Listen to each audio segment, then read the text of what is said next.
प्यारे बच्चों नमस्कार। स्वागत है आपका चैनल कृष्णा क्लासेस में।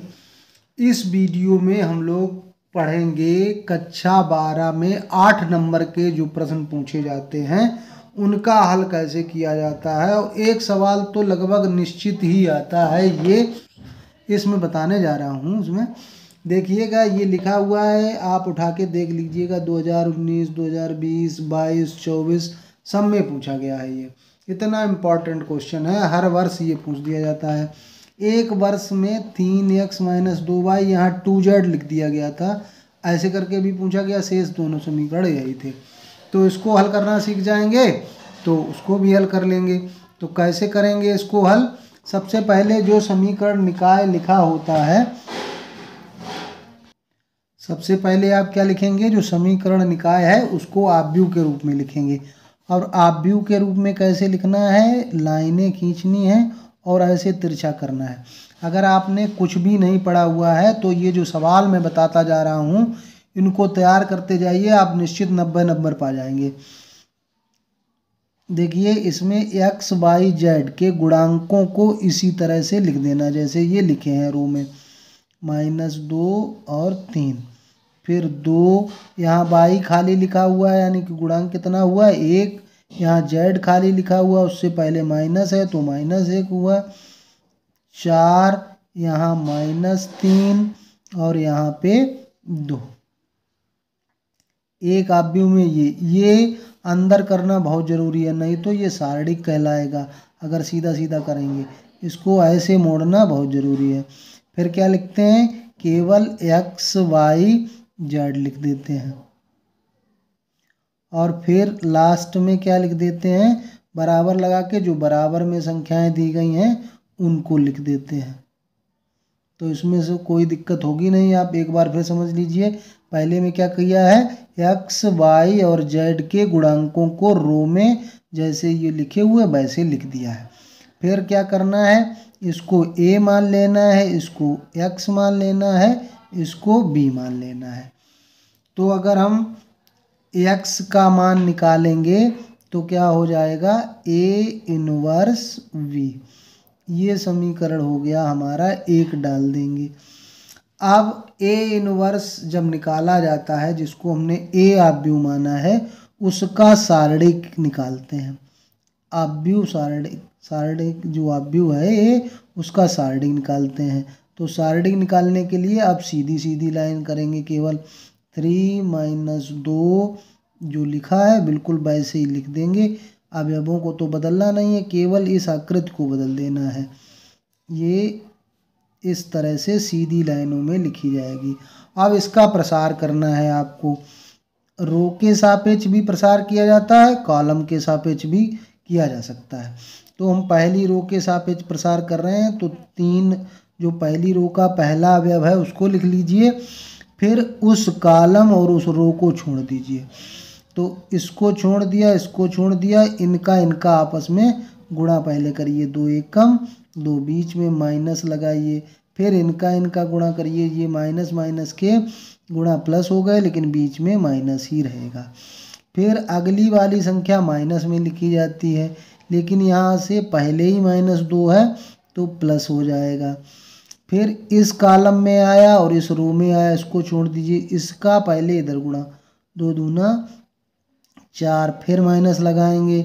4 और -1 का गुणा -4 होगा तो +4 हो जाएगा।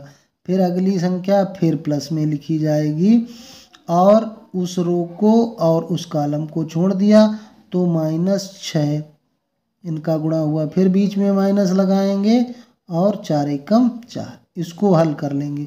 2 से 3 गया -1 और 3 में गुणा किया। 4 4 8, 8 दूनी 16, 6 4 10 और -30। तो -3 30 और ये 33 हो गया। 16 चला गया तो -17 ये बच गया। ये 0 के बराबर नहीं है। अतः a इनवर्स जब ये 0 के बराबर नहीं होता है तब इसको व्युत्क्रमणी बोलते हैं। ए व्युत्क्रमणी है, ये भी ध्यान रखना। कभी कभी पूछ दिया जाता है कि व्युत्क्रमणी है कि अव्युत्क्रमणी 1 नंबर में। तो व्युत्क्रमणी कब होगा? जब सारणिक का मान 0 के बराबर ना हो तब उसको हम व्युत्क्रमणीय कहते हैं। और जब व्युत्क्रमणीय होगा अवयव तभी उसके इनवर्स का अस्तित्व होगा। अब यहाँ पे आपको निकालने हैं सह गुणनखंड या सह A11 निकालना है आपको A11। अब A11 कैसे, A11 जो लिखा है वो यही लिख दीजिए, 2 से 3 गया तो -1। A12 इसका मतलब क्या होता है, A11 का मतलब पहली रो पहला कॉलम छोड़ दिया तो पहली रो के सापेक्ष जो प्रसार किया था वही सब अवयव आएंगे, इसीलिए अब मैं बता रहा हूँ कि ये लिख दीजिए। 4 4 8 हो गया और दूसरे में माइनस लगा दीजिए। ये अवयव नहीं लिखे जाते, खाली जो ब्रैकेट वाली संख्याएं हैं वो लिखी जाती हैं। A13 ये 6 4 10 माइनस का 10 हो गया। माइनस हमने क्यों लगाया, जिन संख्याओं का जोड़ सम हो वहाँ जैसी संख्या है वैसी लिखना है, और जहाँ जोड़ विषम हो 2 1 3 वहाँ माइनस लगाना है। ठीक है। अब A21 निकालेंगे। अब पहले तो हम ये निकाल चुके थे, 21 का मतलब क्या हुआ, दूसरी रो और पहला कॉलम छोड़ दीजिए तो 2 दूना 4, माइनस का 4 हुआ ये, और प्लस का 9 होगा, बीच में माइनस रहता है ना, तो ये माइनस का 9 प्लस का 9 हो जाएगा। 9 से ये 4 जाएंगे तो बचेगा 5, लेकिन देखो 2 1 3 है तो माइनस लगेगा। फिर A22 मतलब दूसरी रो और दूसरा कॉलम छोड़ देना है, ये रो ये कॉलम छोड़ देना है, तो 2 तिया 6, 6 से 4 तिया 12, 6 से 12 घटाएंगे तो माइनस का 6 बच जाएगा। ये 2 दूनी 4 ऐसे ही रहेगा। A23 यहाँ फिर विषम आ गई संख्या तो पहले ही माइनस लगा लो। दूसरी रो और तीसरा कॉलम छोड़ देना है, माइनस का 9 और प्लस का 8, ये 4 दूनी 8 माइनस का होगा, लेकिन बीच में माइनस होता है तो प्लस 8 हो गया, तो -1 बचेगा, माइनस पहले ही से है तो +1 बचेगा। अब A31, अब क्या करना है, तीसरी रो और पहला कॉलम 2 से 3 घटा तो माइनस का 1 आएगा। A32 ये 5 इनका जोड़ होता है तो माइनस लगा लीजिए। तीसरी रो दूसरा कॉलम -3 और -6, यानी कि माइनस के 9 हो गए तो ये प्लस का 9 लिखेंगे। और A33 तीसरी रो और तीसरा कॉलम तो 3 और +4 7 हो गया, तो इसको 7 लिखेंगे। ये आपको निकालना आना चाहिए। अब A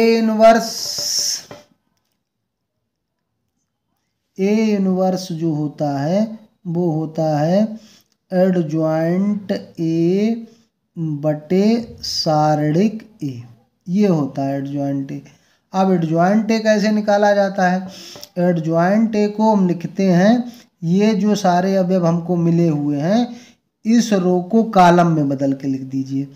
तो ये देखो आपका सारणिक A आया -1/17, तो -1/17 पहले लिख देते हैं, फिर एडजॉइंट A लिख देंगे, A का सहखंडज।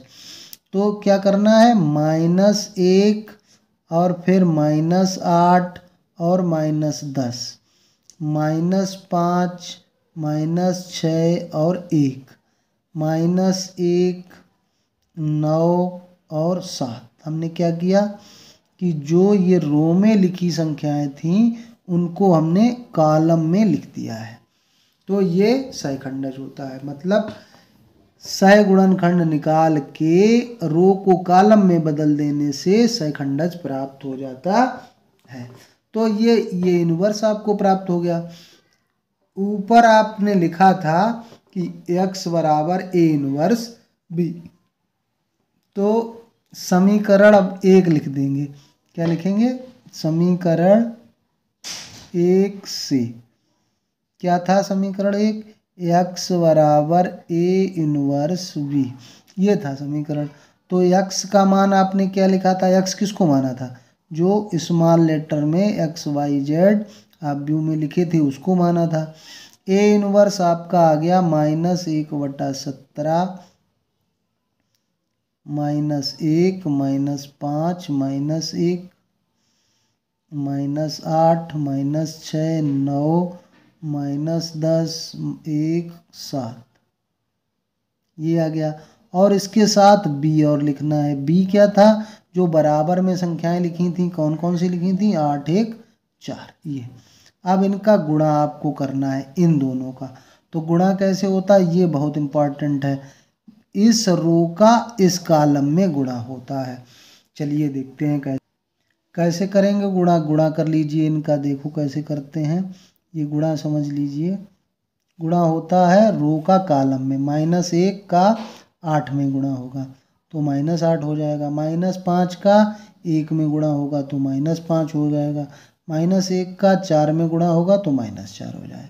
इसी प्रकार से इसको करेंगे। -8 अट्ठे 64, 6 एकम 6 और 9 चौकू 36, फिर 10 अट्ठे 80, 6 1 एकम 1 रहेगा और 7 चौक 28, ये आपको प्राप्त हो गया। अब इसको अपना जोड़ जाड़ के लिख लीजिए। -1/17, फिर कितना मिलेगा, 8 5 13 और 4 17, माइनस के 17 मिलेंगे। 64 6 70 हो गया और 70 से ये 36 घटाएंगे तो माइनस के 34 मिलेंगे। 28 1 29 हो गया। 80 से 30 अगर जाते तो 50 बचते, तो कितना बचेगा, एक ज़्यादा बचेगा तो माइनस का 51 बचेगा। अब 17 से सब में भाग दे दीजिए। 17 से भाग करेंगे -17 से तो 17 एकम 17, 17 दूनी 34 और 17 तिया 51, ये आ गया। इधर क्या था आपका, XYZ।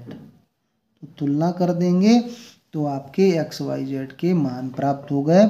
X बराबर क्या प्राप्त हुआ, 1, Y बराबर क्या प्राप्त हुआ, 2 और Z बराबर क्या प्राप्त हुआ, 3। जब भी परीक्षा में आप ये XYZ के मान निकाल लें तब आपको वहाँ आंसर तो मिलेगा नहीं देखने को। XYZ के मान समीकरण में देख रख के संतुष्ट करा के जरूर देख लेना।